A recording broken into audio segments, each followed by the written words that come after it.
Hey, good afternoon, sanibonani bafowethu. Ninjani niyaphila? Let's hope niyaphila. Sithembe ukuthi konke kuhamba ngendlela. Mfoka Mkhonzo nibingelelayo. Thank you so much for being here. Ake ngibonise uku-appreciate kwami nokubonga kwami ngendlela enisupporta ngayo le channel ngama-subscribers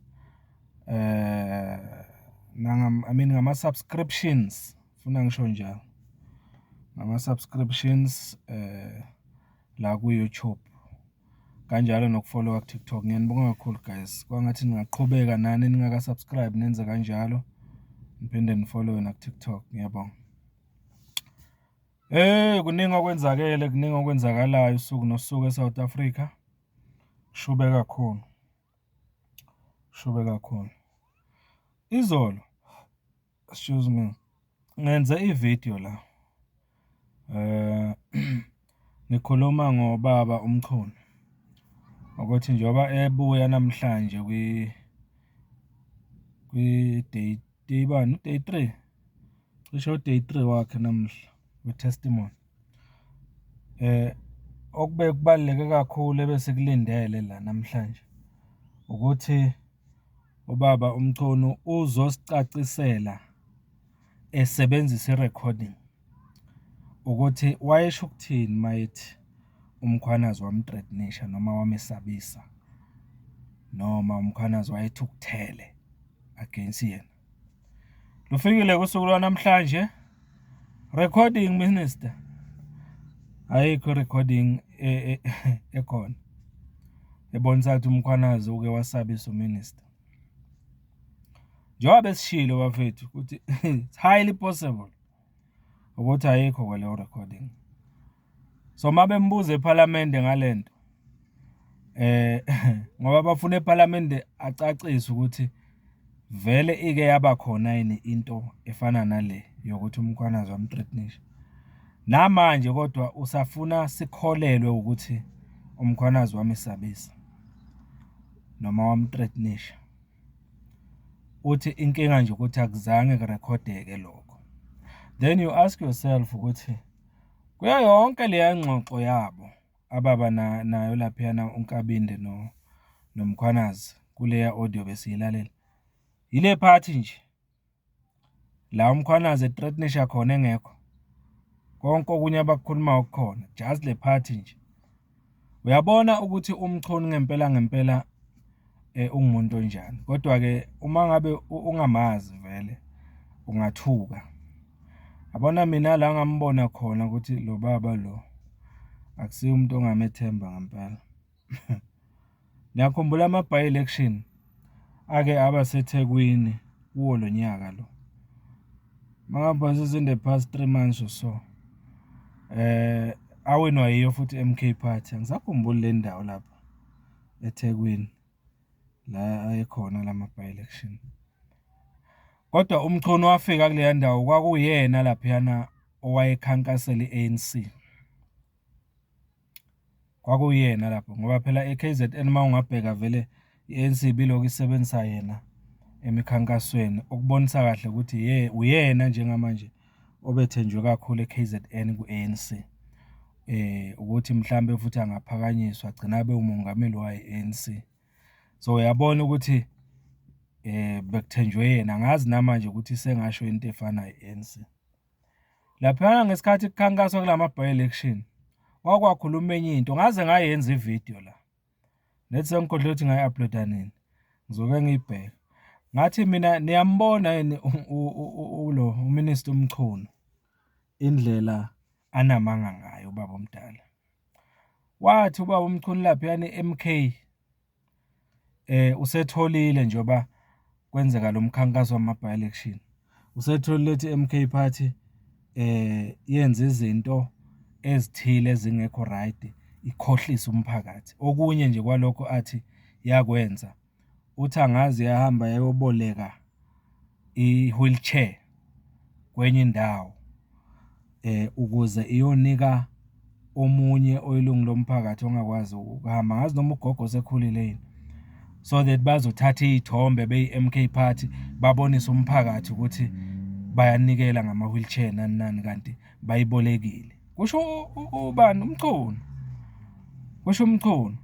Kodwa manje lento yakhe yayingekho verified ngoba wayekhuluma yena ngomlomo wakhe.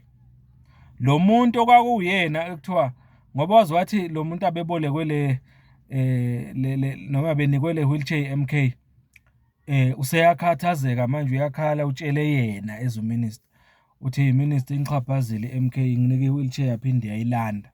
The question is kungani engezanga naye kuleya briefing yakhe ayeyenza lapha wathi nanga akakazikhulumele azange kwenze lokho kodwa kwakhuluma yena ngomlomo wakhe ubufakazi babungekho. So in short ngizama ukuthini la ubaba umchunu nayo lento yokuthi akhulume into kuba ungazomthembe mayikhuluma kodwa mase kuthiwa produce evidence yalento eshoyo nix dololo.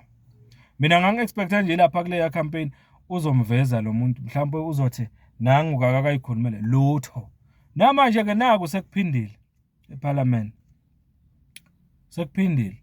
Uthi kune recording ukhuluma ngento engekho. Uyayibona? Kodwa lo muntu lo iANC ifuna ukusinika yena ukuthi abe umongameli. Ngoba sesitholile futhi namhlanje ukuthi ngoba ngapha kuMadlanga Commission ziyabuya nakhona. Lo witness A ngale noma lo fakazi ongale kuMadlanga Commission obizwa ngo-witness A. Khona into asayivezile futhi ngayo umchunu lo ukuthi umchunu kahle kahle kunobufakazi obukhona bokuthi umchunu kahle kahle ubekhankaselwa nemali ephuma kuKhethi Matlala. Uyayizwa leyo nto? Uyayizwa? Ebekhankaselwa ngemali ephuma kuKhethi Matlala. Phekulala ngesese umchunu uthi nje kwaKhethi Matlala loyo mina ngimazi. Angaze ngike ngihlangane naye ngingedwa, angaze ngike ngihlangane naye nginabanye abantu. Phekulala ngomhlanje. Uminister Mchunu lo ophethe ezamaphoyisa eSouth Africa. Esithembe yena ngezokuphepha kwethu eSouth Africa. Nayi into ayikhulumayo. Kodwa ke bengidlula nje la ngisike elijikayo bafethu. Ukuthi nje kule video ake ngisho ukuthi njengoba bengishilo izolo ukuthi kungenzeka singatholi recording namhlanje Tuesday eshoyo ukuthi umkhwanazi wa threatenisha umchunu. Nix dololo. Washo Friday. Lo muntu abene Saturday bene Sunday 3 days wonke ukuthi ayithole phela le recording. Nix ngoba vela ayikho azange umkhwanazi akamthreatenisha. So uyabona ukuthi siphethe umuntu onjani kwezamaphoyisa uminister wethu. Kuningi wafethu okusazovela ngoba isaqhubeka ad hoc committee nophenyo kanjalo neMadlanga Commission. Kodwa nje bengidlula kule kababa umchunu. Kukhona ke enye into evelile ke namhlanje. Ngobaba uJulius Malema angazi noma yinto okufanele sikhathazekeni ngayo le noma cha. Kuvele ngale kuMadlanga Commission ukuthi kungenzeka ngandlela thile kukhona ukuhlobana okuthile phakathi kukaBaba uMalema uJulius Malema noGeneral Shedrack Sibiya. Angazi nizwile leyo. Engathi kukhona umuntu ongumxhumanisi between uMalema noGeneral Sibiya. Angazi ngoba bambiza ngoZinxumalo yini ngize ngathi nawa amagama aboZinxumalo evela nawo manje lapha kodwa ngathi lo Zi okhulunywa ngayo indoda ke kodwa lapha. Yayibona? So kune possibility ukuthi uMalema we-EFF unabo ubudlelwano noGeneral Sibiya.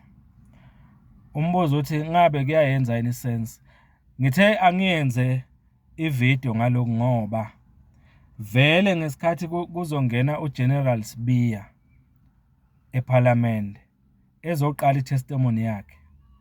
Into ayisho usihlalo wathi ngeke size sibe naye ubani na ubaba uMalema kule ad hoc committee ngesikhathi kubuzwa uSibiya, ngeke abe khona uMalema for all the days okuzobe kubuzwa ngayo imibuzo kubani kuSibiya. Azange vele abe khona uMalema. Kodwa namanje i-reason anginayo mina, angazi noma nina nayizwa ukuthi kungani uMalema ayengekho ngesikhathi kubuzwa imibuzo kuGeneral Sibiya. Is it not making sense yini ukuthi ngempela wayengekho ngezathu ezithile zokuthi mhlambe ngandlela thile kukhona into ekhona between yena uMalema noSibiya? Angazi, asazi. Kodwa mawubheka i-testimony yanamhlanje kuMadlanga Commission, uwitness A la khulume khona ngokuhlobana okungenzeka kukhona between uMalema noSibiya, sekuyayenza isense manje ukuthi kunezinto okufuna uMalema naye akayiphendule ukuthi lento ebeyishiwo ngale witness A ngaye noSibiya kukhona yena angakuphawula uJulius Malema. Sifuna ukwazi ngoba naye uMalema ngesikhathi kufanele azobuza uSibiya imibuzo uvele wanyamalala wangaba khona. Imibuzo yayibuzwa ile yalungu le-EFF leya usisi omhlophe oyikhaladi, uyena owayemelela i-EFF laphiyana. So siyayidinga imibuzo. Angazi niyibuka kanjani nina le ndaba, angazi niyibuka kanjani. So nje ngithi ake ngiyifake nalena la sho nje kule video le kahle ngikhuluma ngezinto eziwu-2 ukuthi umchunu yebo bebuzwa uMalema lapha ngezinto ezithile ngale recording. Sekuvelile ke ukuthi umchunu ayikho recording, okusho ukuthi automatically siyavumelana ukuthi azange umkhwanazi amthreatenisha uMinister Mchunu ngoba akukho ubufakazi. Naye futhi ubani umchunu uvumile ukuthi akunabufakazi. So ngeke ke sithathe into eshiwo uye ngomlomo wakhe. Nangu noMalema ke kodwa sekuvela igama lakhe ngale kuMadlanga. Sozwa ke ukuthi ngabe yena uzobizwa yena azophendula khona ngale kuMadlanga Commission uMalema ukuthi yini ayaziyo ngoGeneral Sibiya le eshiwo witness A. Ake siphawuleni ngale indaba eziwu-2 bafethu, nithini le umfoka Mkhonza lo, nithini ngalama topic awu-2 engikhuluma nawo, uMalema ngapha nomchunu ngapha. Niphile bafethu, sesiyohlangana kuma-subscribers alandelayo. Naku sengithi kuma-subscribers alandelayo, sesiyohlangana kuma-video alandelayo futhi siqhubeke nezingxoxo zethu. Mkhonza lo, thank you so much.